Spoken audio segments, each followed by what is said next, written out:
Om Swastiastu. Selamat pagi dokter dan teman-teman. Perkenalkan saya Putu Ayu Melati Widyasari, NIM 19026111228, akan mempresentasikan video mengenai perioperatif medicine. Video ini akan dibagi menjadi 3, dan ini adalah part pertama, yaitu manajemen praoperatif. Tugas ini dibuat dalam rangka mengikuti kepaniteraan klinik Madya atau KKM di SMF bagian anestesiologi dan terapi intensif FK Unut, RSUP Sanglah, Denpasar. Perioperatif ini dibagi menjadi 3, yaitu preoperatif, durante atau intraoperatif, kemudian terakhir pascaoperatif. Saya akan mempresentasikan mengenai preoperatif. Preoperatif ini memiliki tujuan: yang pertama, mengetahui status fisik pasien preoperatif; yang kedua, mengetahui dan menganalisa jenis operasi; yang ketiga, memilih jenis atau teknik anestesi yang sesuai; yang keempat, memprediksi kemungkinan penyulit yang dapat terjadi selama pembedahan atau pasca bedah; yang terakhir, mempersiapkan obat untuk menanggulangi penyulit yang diprediksi. Kemudian untuk manajemen preoperatifnya terdiri dari 2, yaitu evaluasi preoperatif yang terdiri dari anamnesis dan pemeriksaan fisik, analisis faktor risiko pembedahan, pemeriksaan penunjang, dan manajemen pengobatan preoperatif.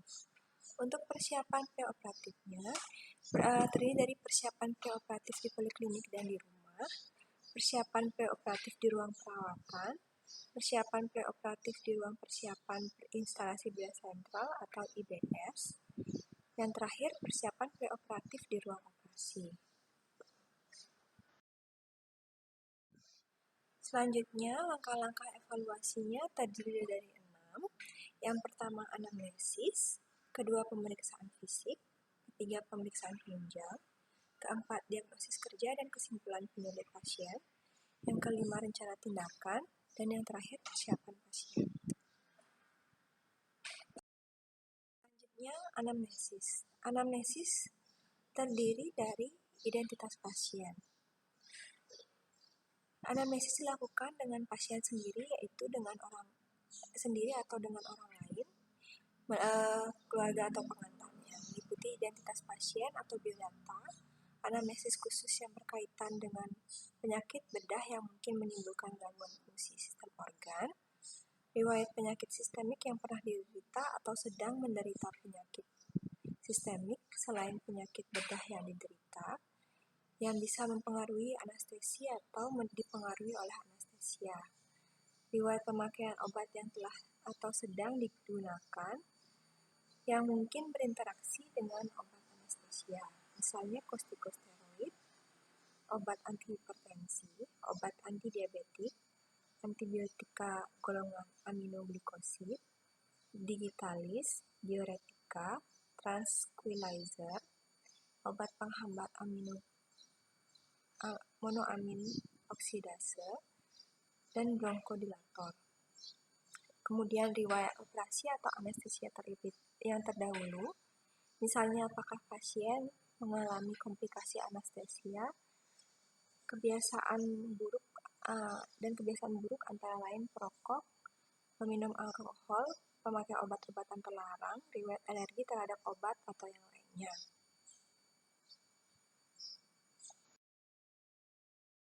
Pemeriksaan fisik diawali dari status present. Jadi di status present ini kita diawali dengan kesadaran atau GCS. Jadi kesadaran atau GCS, frekuensi nafas, tekanan darah, nadi, suhu, dan berat badan dan tinggi badan untuk BMI-nya.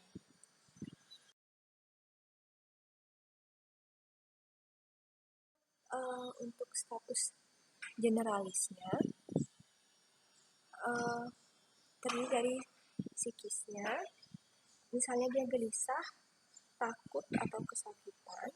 Yang kedua, saraf, misalnya ada pada otak, medula spinalis, dan saraf tepi. Kemudian respirasi dan airway dari malapati. Kemudian kita cek hemodinamiknya. kemudian penyakit darahnya, apakah ada masalah, kemudian gastrointestinal, selanjutnya hepatobiliar, urogenital dan saluran kemih, selanjutnya metabolik dan endokrin, otot rangka dan integumennya. Jadi dari pemeriksaan fisik kita ada 6B. Yang pertama brain, blood, breathing, bladder, bowel, dan bone and skin. Jadi dari brain, kita cek GCS-nya, kemudian pupilnya apakah bentuk dan ukurannya normal, dan kita cek juga refleksnya. Kemudian kita cek mini kognitifnya untuk geriatri, parese, plegi atau parestesia, nervus cranialis, dan kekuatan motorik. Selanjutnya kita cek darahnya, dari bloodnya, kita cek suara jantung 1 dan 2-nya, suara abnormal, galak, murmur, regurgitas, kemudian kekuatan dan laju nadinya. Yang ketiga, breathing. Kita inspeksi, palpasi, perkusi, auskultasi, dan saturasi perifer. Selanjutnya, bladder. Kita inspeksi apakah terdapat stoma atau produksi stoma atau drain. Kemudian bagaimana warna, volume, dan konsistensinya, apakah ada jejas. Selanjutnya, kita palpasi apakah ada distensi, nyeri tekan, dan kita cek Berney sign-nya. Selanjutnya di perkusi, apakah timpani atau peka. Selanjutnya untuk auskultasinya, bagaimana bising usus dan bluet aorta. Yang kelima, bowel. Jadi kita cek dengan nyeri ketok CVA, palpasi bentuk ginjalnya, dan produksi urinnya, bagaimana warna dan volumenya. Selanjutnya, di bone and skin, kita cek kaku kudu, apakah ada patah tulang, bagaimana bentuk leher dan tubuhnya, apakah ada kelainan tulang belakang, dan kita cek juga malampatinya. Ini adalah malampati RW klasifikasi, ada 4. Selanjutnya untuk pemeriksaan penunjangnya, ada pemeriksaan rutin dan pemeriksaan khusus. Dari pemeriksaan rutinnya, ditujukan kepada pasien yang dipersiapkan untuk operasi kecil dan sedang. Hal-hal yang diperiksa yaitu darah, hemoglobinnya, hematokritnya, eritrositnya, leukositnya, dan hitung jenisnya, kemudian trombosit, massa perdarahan, dan massa pembekuannya. Selanjutnya dari urin lengkapnya kita cek dari pemeriksaan fisik, kimia, dan sedimen urinnya. Selanjutnya untuk pemeriksaan khususnya ditujukan kepada pasien yang dipersiapkan untuk operasi besar dan pasien yang menderita penyakit sistemik tertentu dengan indikasi tegas.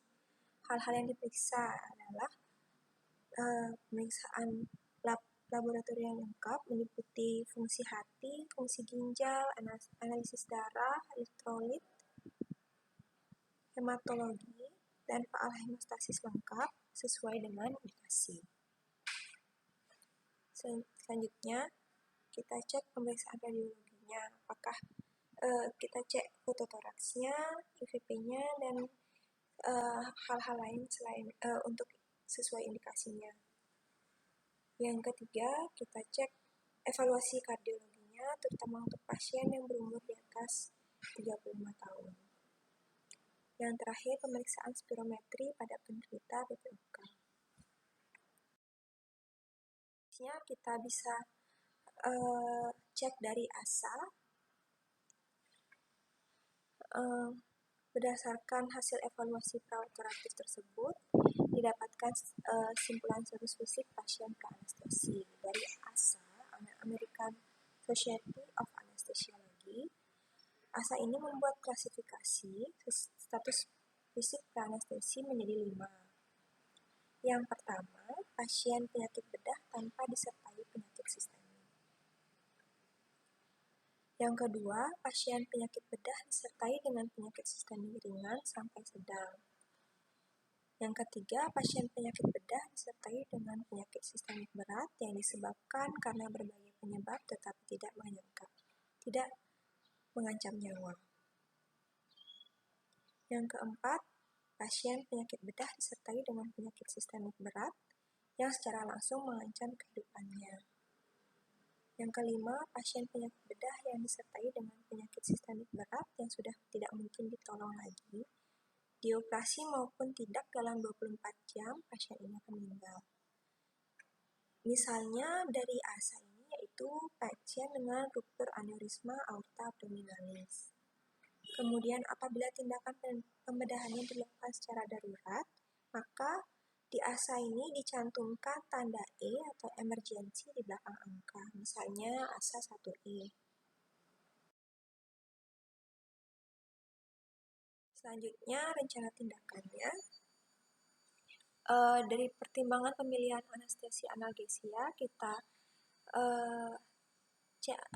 dari usianya, jenis kelaminnya, status fisik, jenis operasi, keterampilan operator dan peralatan yang digunakan, keterampilan atau kemampuan pelaksanaan anestesi, status rumah sakit, dan pemeriksaan pasien. Kemudian jenis-jenis anestesi analgesi. Dari jenis-jenis anestesi analgesi ini akan dijelaskan lebih lanjut di video intraoperatif. Ini dari overview-nya aja.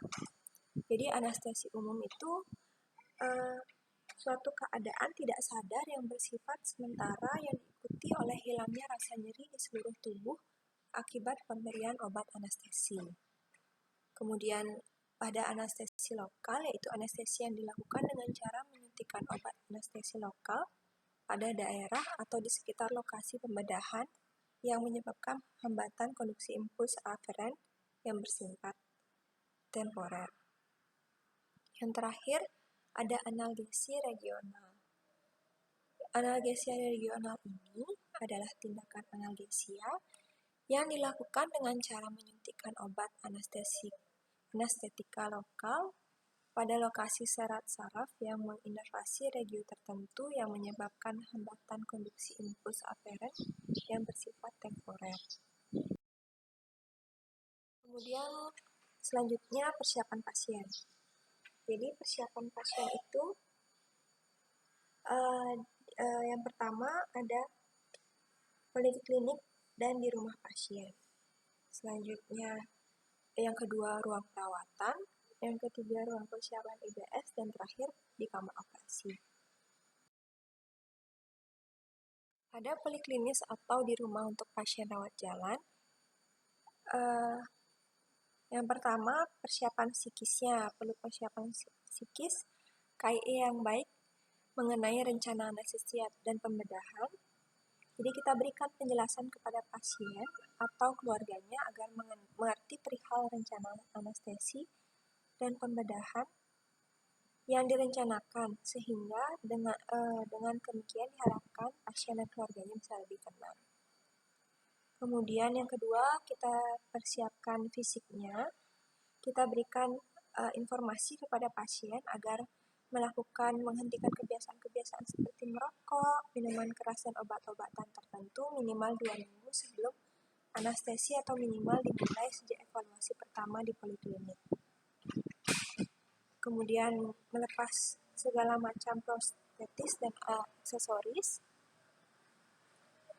Kemudian tidak menggunakan kosmetik, misalnya cat kuku atau cat bibir.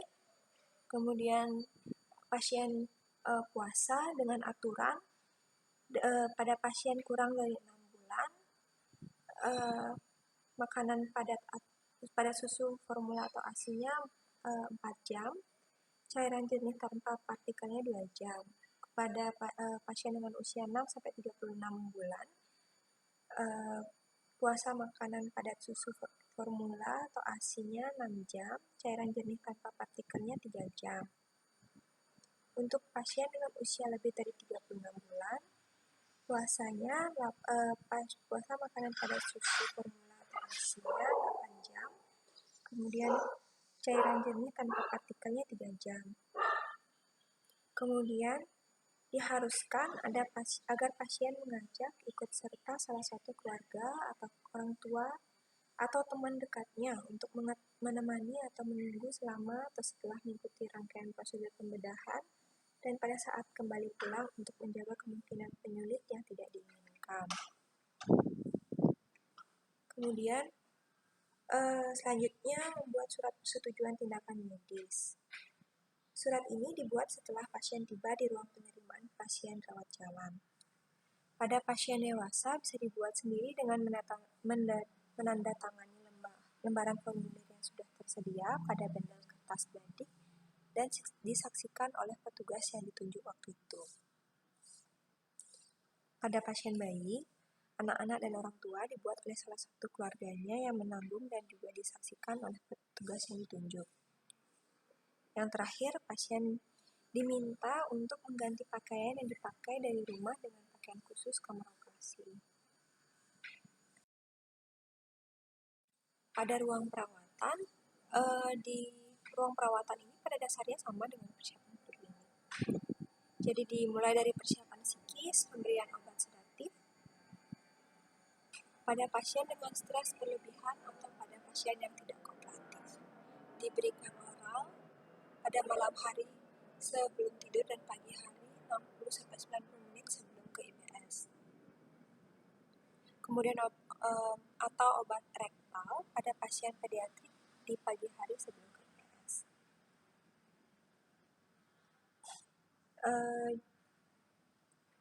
Juga persiapan fisik,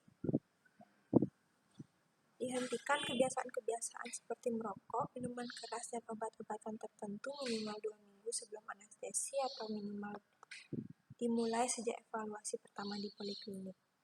Tidak memakai prostetis atau aksesoris, tidak menggunakan cat kuku atau cat bibir. Program puasa untuk pengosongan lambung dapat dilakukan dengan aturan yang sama seperti persiapan psikis tadi. Kemudian pasien dimandikan pagi hari menjelang ke kamar bedah. Pakaian diganti dengan pakaian khusus kamar bedah dan kalau perlu pasien diisi label. Selanjutnya pasien disarankan untuk membuat surat persetujuan tindakan medis. Pada pasien dewasa dan sadar bisa dibuat sendiri dengan menandatangani lembaran formulir yang sudah tersedia pada bendel catatan medik dan disaksikan oleh kepala ruangan tempat pasien dirawat. Sedangkan pada pasien bayi atau anak-anak atau orang tua dan pasien yang tidak sadar ditandatangani oleh salah satu keluarganya yang menanggung dan juga disaksikan oleh kepala ruangan. Selanjutnya persiapan khusus untuk pra-anestesi. Apabila dipandang perlu, dapat dilakukan koreksi terhadap kelainan sistemik yang dijumpai pada saat evaluasi prabedah. Misalnya, transfusi dialisis, fisioterapi, dan lain-lain, sesuai dengan prosedur tetap tata laksana masing-masing penyakit yang diderita pasien. Selanjutnya, ruang persiapan IBS. Jadi, ruang persiapan IBS dan kamar operasi akan lebih dalam dijelaskan pada video intraoperatif. Jadi, secara garis besarnya, pasien diterima oleh petugas khusus kamar persiapan. Yang kedua, evaluasi ulang status pasien dan catatan medik pasien serta perlengkapan lainnya. Kemudian konsultasi di tempat apabila diperlukan. Selanjutnya ganti pakaian khusus kamar operasi. Kemudian pemberian premedikasi dan pemasangan infus. Pada premedikasinya, tindakan pemberian obat-obatan pendahuluan dalam rangka pelaksanaan anestesi dengan tujuan yang pertama menimbulkan rasa nyaman bagi pasien, yang kedua memudahkan dan memperlancar induksi, yang ketiga mengurangi dosis obat anestesi, yang keempat menekan refleks yang tidak diinginkan, yang kelima mengurangi sekresi kelenjar. Pada premedikasi diberikan premedikasi intramuskular yang diberikan 30-45 menit sebelum induksi anestesi, atau yang IV-nya diberikan 5-10 menit sebelum induksi anestesi. Komposisi dosis obat, cara pemberiannya ditentukan oleh dokter spesialis anestesiologi yang disesuaikan dengan masalah yang dijumpai dengan pasien. Selanjutnya, persiapan pasien ruang operasi. Yang pertama, persiapan mesin monitor, mesin anestesi, sistem aliran gas, dan infus. Kedua, persiapkan alat intubasi. Yang ketiga, persiapan obat-obatan anestesi yang digunakan, serta obat-obatan darurat atau resusitasi. Yang terakhir, evaluasi ulang tanda-tanda vital. Sekian presentasi saya pada video preoperatif. Yang selanjutnya bisa pada video intraoperatif bisa ditonton di video selanjutnya.